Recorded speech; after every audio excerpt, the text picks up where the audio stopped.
नमस्कार दोस्तों। सबसे पहले वाटर स्ट्राइक और उसके बाद पाकिस्तान पे हमने करी थी डिजिटल स्ट्राइक और बीते कल के दिन हमारी भारत सरकार के द्वारा चल दिया गया एक बहुत बड़ा मास्टर स्ट्रोक। और इस पहलगाम हमले के बाद में ये जो मास्टर स्ट्रोक है, इस मास्टर स्ट्रोक के बाद में मुझे रामधारी सिंह दिनकर की कुछ पंक्तियाँ आ रही हैं याद।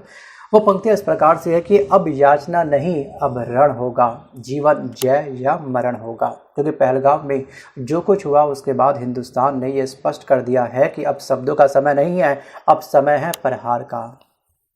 और इस बात का अनाउंस कराया हमारे भारत के प्रधानमंत्री नरेंद्र मोदी जी ने।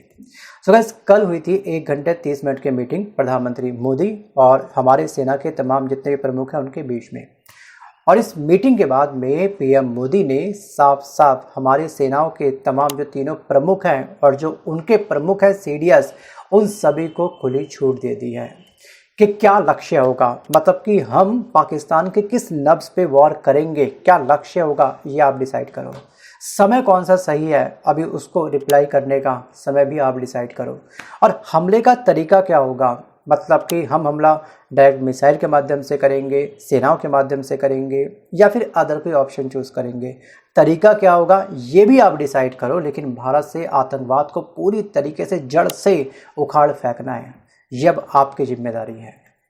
और भारत के इतिहास में ऐसा पहली बार हुआ है कि तमाम तीनों के तीनों सेनाओं को बिल्कुल खुली छूट दी गई हो और शायद इतिहास के पन्नों में ये एक्शन दर्ज कर दिया जाएगा। सो गाइस, प्रधानमंत्री नरेंद्र मोदी ने ये कहा कि देश की सेना को आतंकवाद से निपटने और पहलगाम में हुए आतंकी हमले का करारा जवाब देने की खुली छूट दे दी गई।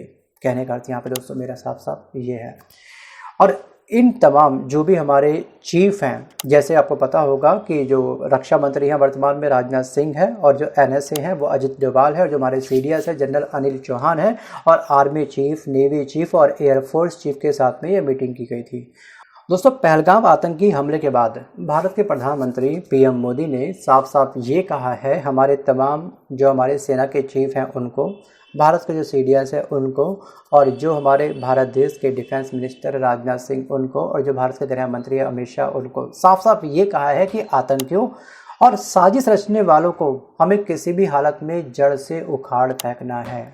इसको लेकर के मैं आर्म्ड फोर्सेस को खुली छूट देता हूं, जो भी आपको ऑपरेशंस करना है वो आप ऑपरेशन करिएगा, लेकिन किसी भी हालत से में भारत के अंदर से आतंकवाद की जड़ समाप्त करनी है आपको।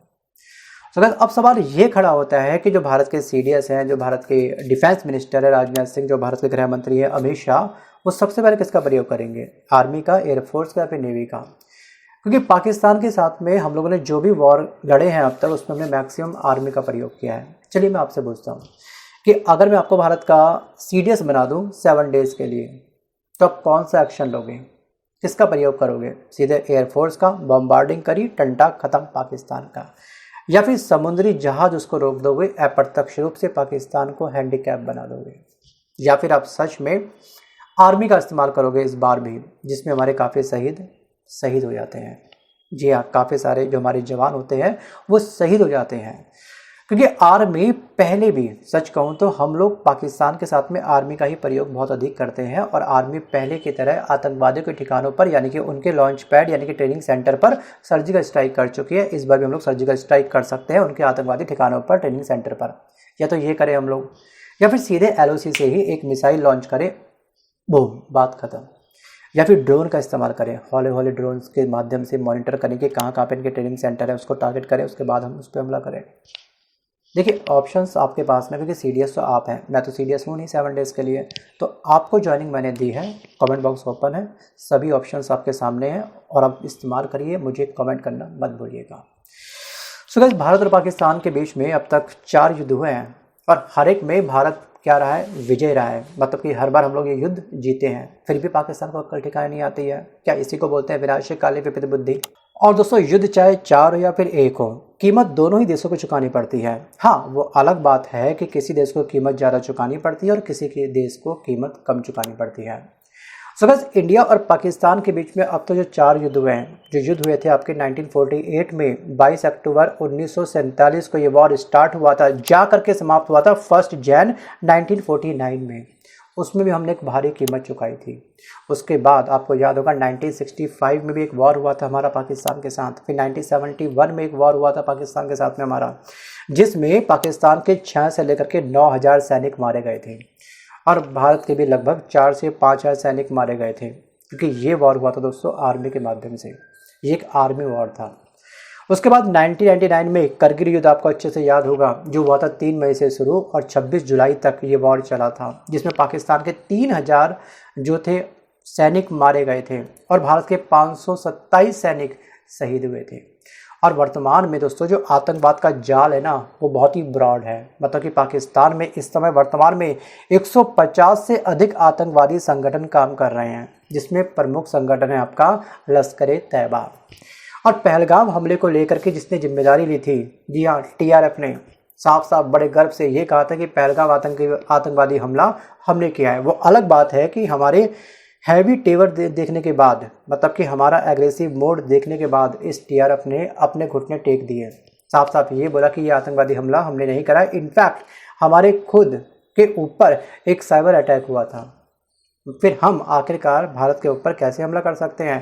तो मतलब कि टीआरएफ भी डर गया था, उसने भी कदम पीछे कर लिए थे।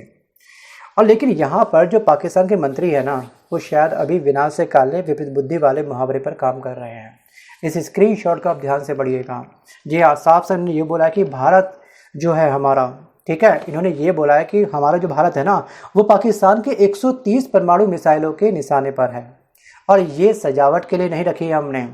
सोचिए, सिंधु का पानी रोका तो युद्ध के लिए तैयार रहें, ये हुंकार, ये ललकार, ये चेतावनी दी है पाकिस्तान के मंत्री ने हमारे भारत को। क्या सच में हमको डर के भीगी बिल्ली बन जाना चाहिए? क्या लगता है आपको? वैसे हमने एक मौका नहीं, कई मौके दिए हैं समझौते के माध्यम से पाकिस्तान को संभलने का। आपको याद होगा कराची समझौता 1949 में हुआ था, यूएन ने कराया था कि भाई जो कश्मीर विवाद है, ये हमारा विवाद बहुत बढ़ रहा था, तो यूएन हमारे बीच में आया था। उसने बोला था कि ठीक है, आप एक कराची समझौता कर लो। लेकिन फिर भी इसने समझौते को ब्रेक कर दिया पाकिस्तान ने, फिर भी इसने आतंकवादी हमला हमारे ऊपर किया। उसके बाद सिंधु जल संधि हुई थी 1960 में वर्ल्ड बैंक के माध्यम से कि भैया ठीक है, जल को लेकर के आपका विवाद चल रहा है, तो ठीक है, अब ये विवाद हम लोग इस संधि के माध्यम से सुलझा लेते हैं, जिसको अभी हमने कुछ समय पहले ब्रेक किया है। और ब्रेक करना हमारी मजबूरी भी थी, क्योंकि पानी यहाँ तक नहीं, अब इस आतंकवाद का पानी यहाँ तक पहुँच चुका था। हमारा भारत दब के इस आतंकवाद के थ्रू हमेशा के लिए समाप्त हो जाए, उससे पहले हमको कठोर कदम उठाना पड़ा, पानी ब्रेक कर दिया। फिर हमारा ताशकंद समझौता हुआ था 1960 में। ताशकंद समझौता आपको अच्छे से पता होगा कि क्या था। और हाँ, यहाँ पे मैं आपको एक जानकारी और देना चाहता हूँ कि एक वेब सीरीज़ है ताशकंद फाइल्स के नाम से, ठीक है। आखिरकार हमारे स्वर्गीय लाल बहादुर शास्त्री जी की मृत्यु कैसे हुई, क्या उसके पीछे की वजह थी, अब तक भी जो अनसुलझी कहानियाँ हैं, अगर आप उसको डेप्थ में समझना चाहते हैं तो उस वेब सीरीज़ को प्लीज़ आप लोग ज़रूर देखिएगा। वापस आता हूँ टॉपिक की तरफ। चलो, उसके बाद हमारा एक हुआ था शिमला समझौता 1972 में, भारत पाक पीएम ने किया था और पाकिस्तान ने इसको बहुत ही जल्द तोड़ दिया। उसके बाद लाहौर घोषणा हुई थी 1999 में, भारत पाक पीएम ने किया था, ये इनके बीच में हुआ था मतलब। और पाकिस्तान ने इसके बाद करगिल युद्ध शुरू किया। मतलब कि हर समझौते को ये तार तार कर रहा है पाकिस्तान, और हर बार हम इसे मौका दे रहे हैं संभलने का। चलो ठीक है, क्या पता इसकी आंखें खुल जाएं, लेकिन इस बार मेरे पॉइंट ऑफ व्यू से इसे कोई मौका नहीं देना चाहिए। अब मिलना चाहिए इसको ईंट के जवाब पत्थर से नहीं, एक बहुत बड़ी सिल्ली से। और ये जब सिल्ली पाकिस्तान के ऊपर गिरे तो पाकिस्तान बुरी तरीके से धराशायी हो जाए, दोबारा उठ ना पाए। अगर दोबारा उठे तो केवल फोकस करे खुद के देश के विकास को लेकर के। और कहते हैं ना कि nature can not be seldom, मतलब कि जो फितरत होती है इंसान की वो चेंज नहीं होती है। क्या सच में पाकिस्तान बदलेगा, या फिर सच में ये केवल बदला लेगा और इस बदले लेने के चक्कर में खुद देश ये धराशायी हो जाएगा? लेकिन एक बात यह है कि पहलगाम हमले के बाद में जो इन आतंकवादियों के द्वारा एक ट्रम्प कार्ड चला था, मतलब कि धर्म पूछ कर जो इन्होंने गोली मारी थी, उसके बाद उनको ये लगा था कि हमारा देश में ये इस सेंटेंस के माध्यम से, ठीक है, इस क्वेश्चंस के माध्यम से हमारे देश में बंटवारा कर देंगे, फूट डालो शासन करो की नीति ये अपनाएंगे। क्योंकि यहाँ पर कुछ भारतीयों के कान काफ़ी कच्चे हैं, उन कच्चे कानों का ये इस्तेमाल करेंगे। लेकिन इनका ये ट्रम्प कार्ड हमारे भारत देश के अंदर नहीं चला। हम सभी ने एकजुटता का संदेश दिया, मतलब कि पहलगाम हमले के खिलाफ जम्मू और कश्मीर विधानसभा से आई आवाज़ आतंकियों को करारा जवाब है। और जिस तरह से राजनीति को दरकिनार कर पूरा सदन एकजुट हुआ था उससे आतंकवादियों को संदेश मिल गया है कि एकता, अखंडता, संप्रभुता और सुरक्षा जैसे मसलों पर हमारा पूरा भारत देश एक है। यहाँ के तमाम लोग एक हैं।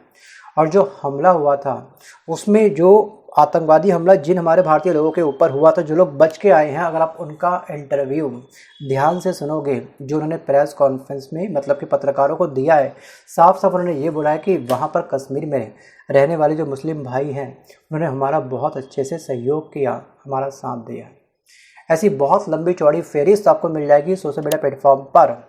अब यकीन करना या फिर ना करना वो अब आपके ऊपर है, वो आपके नॉलेज के ऊपर है कि आपने आखिरकार कितना जहर अपने अंदर घोल रखा है। सो गाइस, पहलगाम के जरिए आतंकवादी भारत में सांप्रदायिक तनाव पैदा करना चाहते थे, लेकिन देश भर और जम्मू कश्मीर से आई प्रतिक्रियाओं ने ऐसा होने नहीं दिया। और सुखद रूप से ये पहली बार है जब पूरी घाटी अपने डर और आशंकाओं को पीछे छोड़ करके सड़कों पर उतर आई। बड़े से प्रोटेस्ट इस समय आतंकवाद के खिलाफ किए गए इन तमाम कश्मीरियों के द्वारा। मैं मानता हूं दोस्तों कि कहीं ना कहीं पांचों उंगलियां बराबर नहीं होती हैं, लेकिन इन पांचों उंगलियों को बराबर करने का प्रयास किया जा रहा है कुछ धर्म के ठेकेदारों के द्वारा। तो गाइस, आज के इस वीडियो में बस कर इतना है। अब आपको क्या लगता है कि सच में पांचों उंगलियां बराबर नहीं होती हैं या फिर पांचों उंगलियां बराबर हो चुकी हैं? थिंक अबाउट इट, कमेंट करना मत भूलिएगा। सो गाइस, मिलता हूँ जल्द एक नए वीडियो के साथ, तब तक के लिए धन्यवाद।